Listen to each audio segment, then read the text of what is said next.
इस क्वेश्चन में आपको दिया गया है k के किस वास्तविक मान के लिए समीकरण युग्म, ये आपको पहला समीकरण दे रखा है k - 1 into x plus 2y equal to 2, और दूसरा समीकरण है x plus y equal to 2k के अनगिनत यानी कि इनफाइनाइट मान हल होंगे।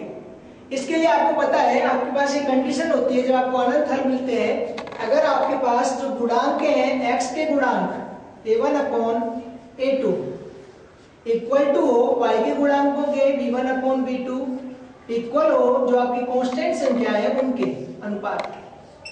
अगर इस तरह की कंडीशन बनती है तो आपको जो रेखाएं मिलती हैं दोनों वो उनके अनगिनत हल मिलते हैं, यानी अनंत हल प्राप्त होते हैं। यहाँ से आपने सबसे पहले a1 b1 इनके वैल्यू निकालेंगे, तो आपने निकाला a1 क्या होगा, जो समीकरण फर्स्ट दे रखा है उसमें जो x का गुणांक है वो आपका a1 होगा, तो a1 बराबर कितना हो गया आपके पास k - 1, ये आपका a1 है। उसके बाद आप निकालेंगे b1, तो v1 जो है आपका वो क्या है आपका y के गुणांक है, y के गुणांक कितना है आपके पास 2 है। और उसके बाद आप c1 निकालेंगे, तो c1 इक्वल टू आपके पास कितना दिया गया है 2, ये आपका c1 है।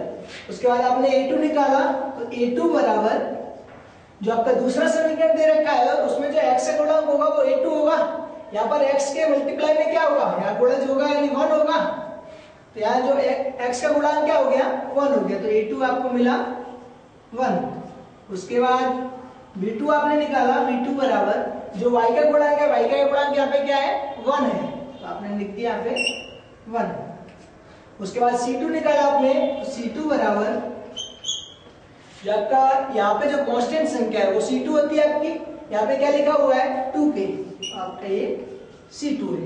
इस तरह से आपने समीकरण ले लिए। अब आप इसमें जो आपको समीकरण दिया गया है इस समीकरण में आप a1 a2 b1 b2 और c1 c2 के मान रखेंगे, तो आपने रखा है यहाँ से समीकरण में a1 यानी कि k - 1 अपॉन a2 कितना आपके पास 1 इक्वल का साइन है, उसके बाद इक्वल b1 अपॉन b1 का मान कितना है 2 अपॉन b2 कितना दिया गया है 1 इक्वल यहाँ से c1 अपॉन c1 कितना है आपके पास 2 है अपॉन 2k।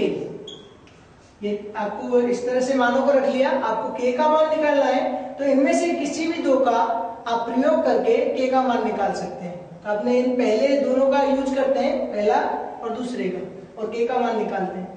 आपने किया k - 1 upon 1 equal to 2 upon 1, इन दोनों को ले लिया एक साथ और यहाँ से मान निकाला।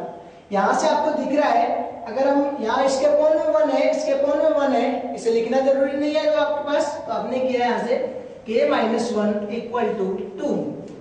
आपको तो k का मान निकालना है, तो k बराबर कितना हो गया आपके पास, ये -1 इधर जाएगा तो 2 प्लस का हो जाएगा 1, तो कितने हो जाएंगे ये 3, तो k का मान कितना आ गया आपके पास 3 आ गया। ये आपका आंसर है।